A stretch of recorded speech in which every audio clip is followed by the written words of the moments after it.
Check the contactor.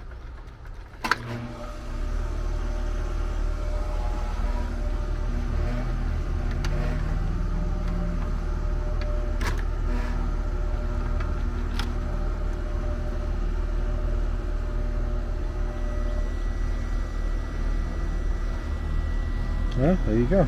Contactor. See that? Got 0 ohms. Good contactor should have some resistance in that winding. Okay, I'll let them know.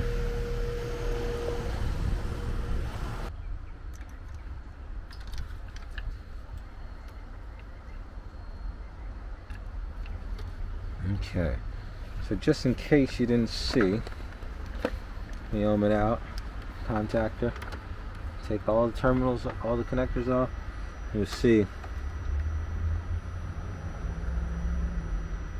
at 0 ohms, 0.1 ohms.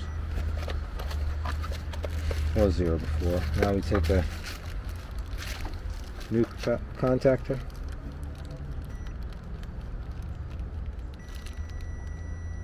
.1.